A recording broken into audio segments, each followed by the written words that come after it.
Hello दोस्तों, स्वागत है आप सभी का आपके चैनल बैंक ग्रो में। दोस्तों, स्टेट बैंक ऑफ इंडिया ने सर्कल बेस्ड ऑफिसर के पदों पर भर्ती के लिए नोटिफिकेशन जारी किया है। इस नोटिफिकेशन की तमाम छोटी और बड़ी बातों पर आज की इस वीडियो में हम नजर डालेंगे। अगर आप हमारे चैनल पर नए हैं और अगर अभी तक आपने हमारे चैनल को सब्सक्राइब नहीं किया तो जल्दी से सब्सक्राइब कर लीजिए, बेल आइकन प्रेस कर लीजिए ताकि कोई भी नई वीडियो की नोटिफिकेशन सबसे पहले आपको मिले। बहुत ज़्यादा आपका समय न व्यर्थ करते हुए हम इस वीडियो की शुरुआत करते हैं। सबसे पहले आप अपने स्क्रीन के सामने देख सकते हैं जो ऑफिशियल नोटिफिकेशन जारी किया गया है स्टेट बैंक की तरफ से, वही आपके सामने दिख रहा है। इसमें जहाँ जहाँ पे आपको येलो कलर से अंडरलाइन दिया गया है, हाईलाइट किया गया है, वो बड़ी बड़ी बातें हैं, वो हम आपको बताएंगे। अगर आप यहाँ पे अप्लाई कर रहे हैं इस पोस्ट के लिए तो मैं आपसे ये कहना चाहूँगा कि इस पोस्ट में अप्लाई करने से पहले आप इस नोटिफिकेशन को एक बार अच्छे से और ध्यान से जरूर देखिएगा। चलिए हम शुरुआत करते हैं। जैसा देख सकते हैं शुरुआत में जो आपका एप्लीकेशन है वो स्टार्ट हो चुका है 22 तारीख से और 22 नवंबर से चल कर ये 12 दिसंबर 2023 तक चलेगा। ठीक है। अब इसमें जो ऑनलाइन टेस्ट होगा और कॉल लेटर जो उसका आएगा वो जनवरी में आएगा 2024। टेंटेटिव है, मतलब इसमें चेंजेस हो सकते हैं। जो ऑनलाइन टेस्ट होगा वो भी जनवरी में होगा और उम्मीद है कि यहाँ भी आपको हो सकता है कि जो डेट है उसमें बदलाव या मंथ में बदलाव देखने को मिल सकता है। जब एक बार आप अप्लाई कर देंगे उसके बाद आपको नोटिफाई किया जाएगा। ठीक है, चलिए देखते हैं। यहाँ पे देखिए लिखा है, before applying online candidates are request to ensure that they fulfil the eligibility criteria for the post as on the date of eligibility.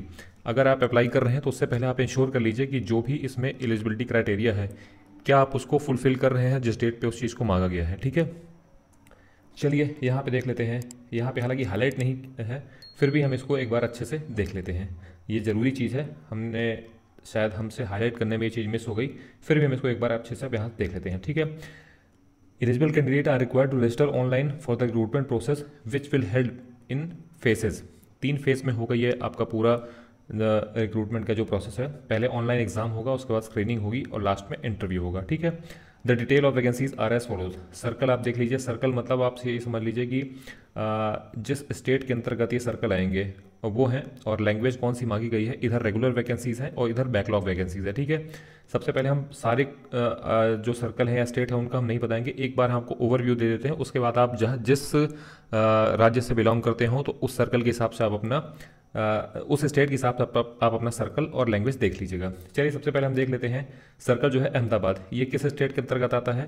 Gujarat, Dadar and Nagar Haveli, Daman and Diu, ये 3 स्टेट का एक सर्कल रहेगा अहमदाबाद। ठीक है, इसमें जो लैंग्वेज मांगी गई है वो है गुजराती। रेगुलर वैकेंसीज में देखिए तो टोटल 430 पद हैं, जिसमें एससी के लिए 64 हैं, एसटी के लिए 32, ओबीसी के लिए 116, ईडब्ल्यूएस यानी इकोनॉमिक वीकर सेक्शन जो हमारे आर्थिक रूप से कमजोर अभ्यर्थी हैं उनके लिए 43 और जनरल जो अभ्यर्थी हैं उनके लिए 175, टोटल 430। इधर PWBD मतलब पर्सन विथ बेंचमार्क डिसेबिलिटी, मतलब हमारे दिव्यांगजन।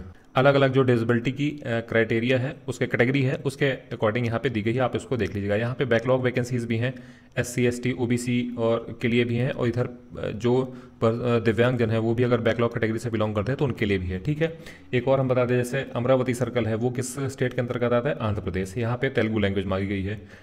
बेंगलुरु जो सर्कल है उसमें कन्नड़ा लैंग्वेज मांगा गया है, वो कर्नाटका स्टेट के अंतर्गत आता है। ठीक है, जो भोपाल सर्कल है वो मध्य प्रदेश और छत्तीसगढ़ राज्य के अंतर्गत आता है, जहाँ पे हिंदी लैंग्वेज मांगी गई है। यहाँ पे आप टोटल देख सकते हैं, कई सारे स्टेट हैं, आप उसको एक बार अच्छे से देख लीजिएगा। टोटल जो है वो 5280 वैकेंसीज है, रेगुलर वैकेंसीज है। ठीक है, इसके बाद आप इधर जो जितनी भी वैकेंसीज हैं ये सब आपके दिव्यांगजन हैं और बैकलॉग वैकेंसीज है, जो इस कैटेगरी से बिलोंग करते होंगे तो आप इसको एक बार अच्छे से देख लीजिएगा। ठीक है, यहाँ पे कुछ और चीज़ हम देख लेते हैं। द कैंडिडेट विल, ये वाला पॉइंट आप देख सकते हैं, the candidate will have to apply for vacancy of 1 circle only. A candidate applying against the vacancy of 1 circle will not eligible to apply against vacancy of any other circle. आप एक अगर अभ्यर्थी है तो वो सिर्फ एक सर्कल के लिए ही अप्लाई कर सकता है, दूसरे सर्कल के लिए वो अप्लाई नहीं कर सकता है। तो इस बात को आप अच्छे से ध्यान दीजिएगा। ठीक है, बाकी आप यहाँ पे चीज़ें कुछ आप पढ़ सकते हैं। यहाँ पे एक चीज़ और है, selected candidate will be posted in the circle against whom vacancy they are selected. जिस सर्कल के लिए आपने फॉर्म भरा है तो आपकी पोस्टिंग भी उसी सर्कल में दी जाएगी। ठीक है, बाकी आप चीज़ें यहाँ पे देख लीजिएगा जो आपको अगर अप्लाई करना है। जैसे हमने शुरुआत में बताया था कि आपको हर चीज़ एक बार अच्छे से जरूर पढ़नी है। एक पेज में ही दो दिए गए हैं, तो हम एक बार नीचे स्क्रॉल करके फिर सेकंड साइड का जो पार्ट है उसके लिए हम ऊपर फिर से स्क्रॉल करेंगे, तो ये चीज़ देख लीजिएगा।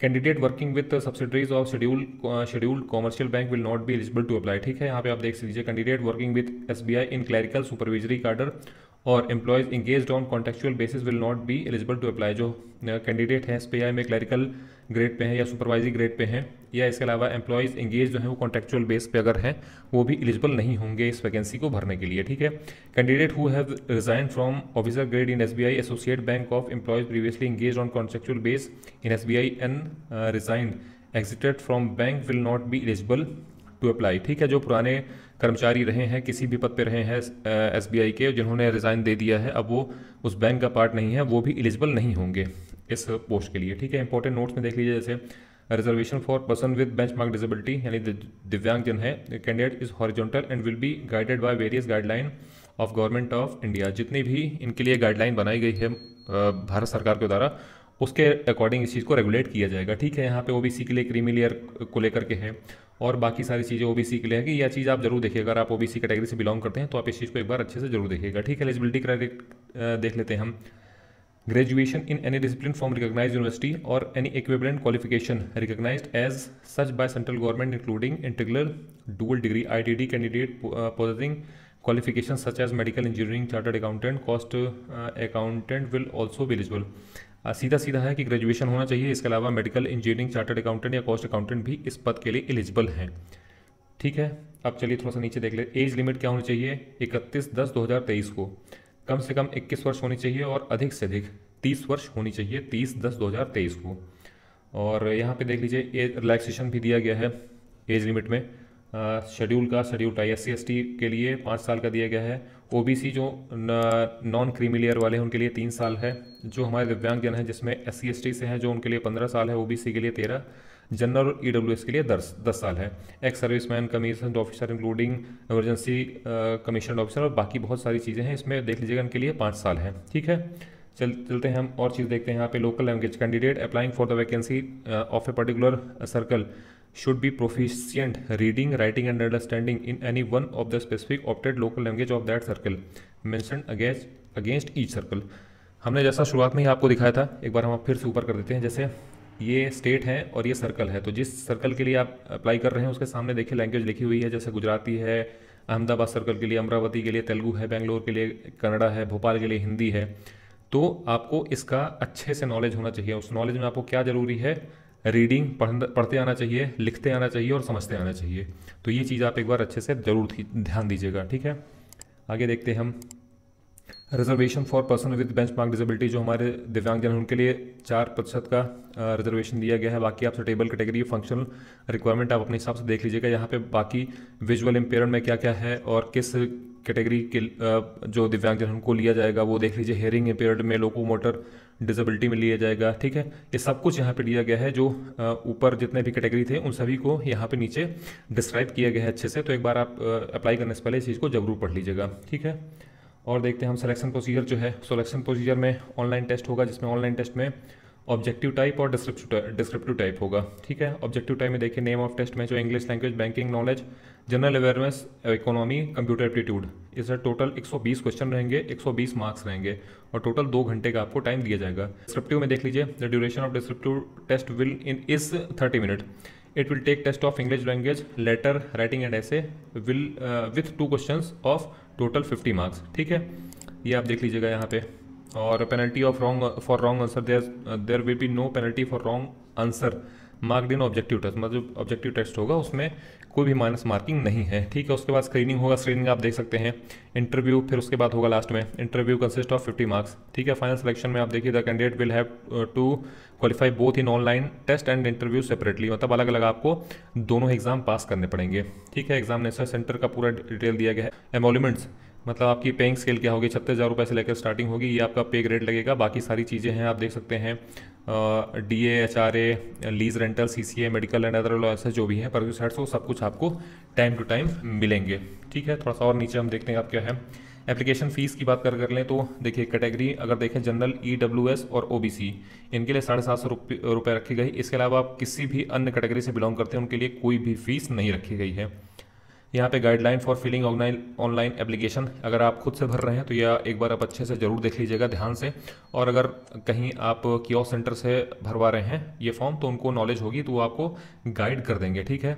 यहाँ पे भी आप देख सकते हैं proof of document of submitted at the time of online examination and interview, ये सब आपको पढ़ना पड़ेगा कि क्या क्या लगने हैं डॉक्यूमेंट्स। ये चीज़ आप अच्छे से एक बार जरूर देख लीजिएगा, ठीक है। हम बाकी चीज़ देख लेते हैं। तो हो ये कुछ ना लगभग लगभग ये सारी चीज़ें हैं। वेबसाइट्स भी दी गई हैं इसमें, करंट ओपनिंग्स मतलब यहाँ जहाँ से आपको ऑनलाइन अप्लाई करना है। यहाँ पे देखा है guideline for scanning and uploading of signature photograph और डॉक्यूमेंट है, ठीक है। किस किस तरह के साइज होना चाहिए, कितने केबी की होना चाहिए, सब कुछ यहाँ पे आपको दिया गया है। ये सबसे लास्ट में है examination centre pre examination training centres हैं, ठीक है। ये भी आप देख लीजिएगा आपको कैसे कैसे मिलेगा। तो ये कुछ रहा इस नोटिफिकेशन की, इस रिक्रूटमेंट की तमाम छोटी और बड़ी बातें। उम्मीद है कि आपको चीज़ें क्लियर हुई होंगी। आपकी कोई भी प्रश्न हो तो आप कमेंट के माध्यम से पूछ लीजिएगा, वहाँ पे हम आपको आंसर जरूर करेंगे। उम्मीद है कि आपको ये वीडियो पसंद आया होगा। इस वीडियो के डिस्क्रिप्शन में जो SBI की तरफ से ऑफिशियल नोटिफिकेशन जारी किया गया है उसकी लिंक मैं दे दूंगा, वहाँ से जा करके आप इस नोटिफिकेशन को डाउनलोड करके एक बार अच्छे से जरूर पढ़ लीजिएगा।